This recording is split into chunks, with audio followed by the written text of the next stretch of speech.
بيقولك بقى شيبسي البخت ده بيكسب فلوس. تعالى بقى نشوف بختنا ايه، بس بختنا معروف يعني. اول ما شفت الكرتونه وشفت الاسم افتكرت اغنيه ويجز بتاع البخت.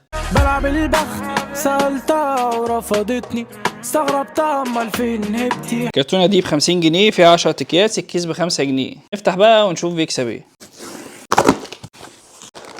الكيس ده ب5 جنيه. يبقى اول واحد مكتوب على الكرتونه البخت الاصلي، عشان اكيد في بخت تقليد، انما ده ب5 جنيه مش عارف هيبقى فيه تقليد ازاي. بسم الله. اول كيس كده نفتحه. اول حاجه هندوق السناكس الاول نشوفه حلو ولا لا. الطعم مش قوي قوي، ده بطعم الكاتشب يعني سناكس عادي، بس الطعم مش قوي قوي فيه. عصير مشروب بطعم الفراولة، يعني ده ب5 جنيه وكسب عصير ب5 جنيه. احنا عايزين نكسب فلوس، مش عايزين نكسب عصير بس. ندوق العصير بقى عشان نشوفه حلو ولا لا. ربع كوباية. يا حبيبي انا بضحك على خيبتي. ماشي نخش على اللي بعده. لوليتا. ماشي كويس. ده شكله فاضي اصلا. ملبن، حتتين ملبن كده صغيرين. ده شكله تقيل، والتقيل في الشيبس ده بيبقى عصير. لا جيلي، زي جيلي كده.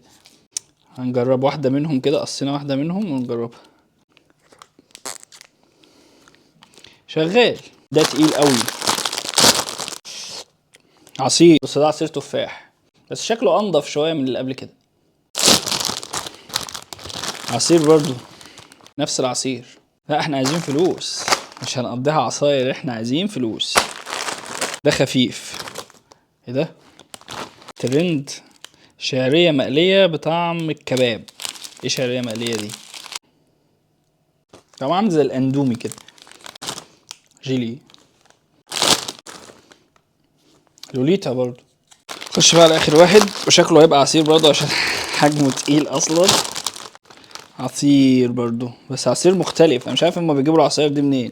عصاير ماركات غريبة. عصير يعني كده الشيبسي اصلا بيكسب اكتر حاجة عصير، بس مفيش كيس ما بيكسبش. وكون ان الكيس ده ب5 جنيه ويكسب عصير، فانا شايف ان هو كويس. اي نعم جودته مش كويسة، بس كون ان هو سعره 5 جنيه، يعني كيس زي ده سناكس وعصير ب5 جنيه، فانا شايف انه سعره كويس جدا. بس كده وتكون انتهت تجربتنا النهارده. لايك وفولو عشان في تجارب تانية جامدة جدا. ما تجيبش البخت، ما تجيبش البخت عشان انت عارف بختك.